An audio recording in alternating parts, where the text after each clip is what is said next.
এবারে ক্রিকেট। খারাপ সময় পেছনে ফেলে আসন্ন অস্ট্রেলিয়া সিরিজের জন্য নিজেকে প্রস্তুত করছেন ব্যাটসম্যান মুমিনুল হক। জাতীয় দলের ক্যাম্প শুরু হতে দেরি থাকায় আপাতত জিমেই নিজের ফিটনেস নিয়ে কাজ শুরু করেছেন 25 বছর বয়সী এই ক্রিকেটাররা সবাই ছন্দে আছেন, তাই শক্তিশালী অজিদের বিপক্ষে হোম কন্ডিশনে ভালো কিছুই সম্ভব, এমনটাও বিশ্বাস করছেন মুমিনুল হক। গত মার্চে বহুল আলোচিত শ্রীলঙ্কা সফরে গল টেস্টের দৃশ্য। মুমিনুলের এমন আউটে তাকে পরের ম্যাচে আর দলেই রাখেননি কোচ হাথুরু সিংহে, যাতে শুধু ঐতিহাসিক ১৭তম টেস্টই নয়, পুরো সফরটাই শেষ হয়ে যায় মুমিনুল হকের। তবে বর্তমানে দেশের টেস্ট ক্রিকেটের সবচেয়ে সফল এই ব্যাটসম্যানের বাদ পড়ার ঘটনাটি বেমালুম চাপা পড়ে যায় মাহমুদুল্লাহ রিয়াদ ইস্যুতে। যদিও এতে খুব বেশি মন খারাপ হবার কথা নয়, ক্যারিয়ারের পুরোটা সময় জুড়েই মুখ বুজে পারফর্ম করে যাওয়া এই ব্যাটসম্যানের। তাই তো রঙিন পোশাকের বিরতিতে আবারও যখন টেস্ট ক্রিকেটের হাতছানি, তখনই টিভি ক্যামেরার চোখ পড়ল তার উপর। যদিও সেদিকে ভ্রুক্ষেপ নেই বাংলাদেশের লিটল মাস্টারের, নীরবে নিজের ফিটনেস নিয়েই মহাব্যস্ত। প্র্যাকটিসে 10 তারিখ থেকে শুরু, অফিসিয়াল টিম প্র্যাকটিস। আপাতত নিজে তার আগে একটু আপনার জিম আর রানিং সেশনটার উপর গুরুত্ব দিচ্ছি। অনেকদিন পরে প্র্যাকটিস আসার পর আমার কাছে মনে হয় যে জিমটা মানে ফিটনেসটা নিয়ে একটু প্রথমে কাজ করা উচিত। 2013 সালে অভিষেকের পর প্রথমবার পারফরমেন্সের কারণে বাদ পড়েছেন।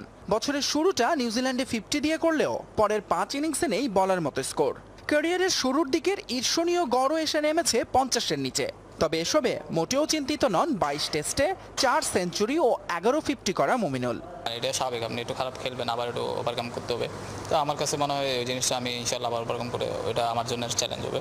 চ্যাম্পিয়ন্স ট্রফিতে খুব ভালো ক্রিকেট খেলেছে সবাই, তো আমার কাছে মনে হয় আমরা খুব ভালো ক্রিকেট খেলবো সামনে বাংলাদেশে যেহেতু টেস্ট খেলা। টাইগারদের সব শেষ টেস্টে তার জায়গায় 3-এ দেখা গিয়েছে ইমরুল কায়েসকে। ওপেনিংয়ে তামিম সৌম্য থাকলে একাদশে জায়গার জন্য লড়তে হবে এবারও। নিজের এই ছোট্ট অনিশ্চয়তার মতো বেতন ভাতার দোলা চলে অজি ক্রিকেটারদের বাংলাদেশ সফরও। আসা না আসে এটা আমাদের হাতে নেই, ওটা আমাদের কন্ট্রোলে নেই। তো আমরা ধরে রাখবো যে ওরা আসবে, তো এইভাবে আমরা প্র্যাকটিসটা করবো। তারপরে ফয়সাল তিতুমির, যমুনা স্পোর্টস, ঢাকা। 2018 যুব বিশ্বকাপ জয়ের লক্ষ্য নির্ধারণ করেছেন বাংলাদেশের নতুন যুব দলের কোচ ড্যামিয়ান রাইট। স্বপ্ন পূরণের সঠিক পরিকল্পনায় চালাতে চান 6 মাসের প্রস্তুতি ক্যাম্প। একই সঙ্গে সাইফ পিনাকদের জন্য পর্যাপ্ত সংখ্যক প্রস্তুতি ম্যাচ চান এই ওজি।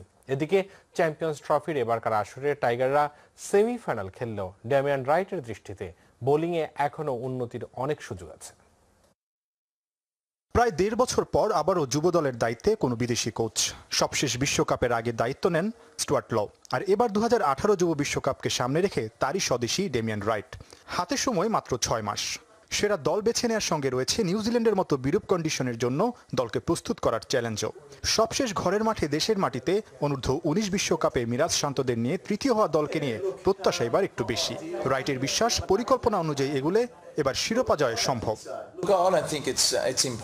এই সময় প্রস্তুতিতে বিশ্বকাপ জয় সম্ভব, সেজন্য বেশি প্রস্তুতি ম্যাচ খেলার প্রয়োজন। খুব শীঘ্রই দু দলে ভাগ হয়ে ম্যাচ খেলা, এরপর এইচপি সহ বেশ কিছু প্রস্তুতি ম্যাচের আয়োজন করব।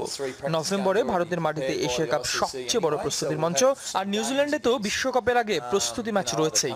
আত্মবিশ্বাস তৈরি করতে চাই এই সব থেকে। যুব দলের দায়িত্ব নিলেও বাংলাদেশ জাতীয় দলের খবর রাখেন নিয়মিতই। চ্যাম্পিয়ন্স ট্রফির পারফরমেন্সে মুগ্ধই অজি। তবে প্রথম শ্রেণীর ক্রিকেটে 406 উইকেট শিকারী রাইট মনে করেন বোলিংয়ে এখনও টাইগারদের উন্নতির জায়গা রয়েছে। আমার মতে ডিফেন্সিভ প্ল্যান আর ডিফেন্সিভ বোলার দরকার, মুস্তাফিজের মতো। শুধু উইকেট পাওয়াটাই জরুরি নয়, চাপ তৈরি করতে হবে ব্যাটসম্যানদের উপর। কোচিং ক্যারিয়ারে সবশেষ দায়িত্ব পালন করেছেন তাসমানিয়ার সহকারী কোচ হিসেবে। এর আগে হোবার্ট হারিকেন্স, মেলবোর্ন স্টার্সের মতো ক্লাব সহ নিউজিল্যান্ড জাতীয় দলের বোলিং কোচ হিসেবে দায়িত্ব পালন করেছেন ডেমিয়ান রাইট। নাহিয়ান বিন জসিম, যমুনা স্পোর্টস, ঢাকা। শুরু হয়েছে টেনিস সার্কিটের সবচেয়ে মর্যাদার গ্র্যান্ড স্ল্যাম উইম্বলডনের 131তম আসর। প্রথম দিনে জয় পেয়েছেন অ্যান্ডি মারে, উইলফ্রেড সোঙ্গা, 2 ফেভারিট।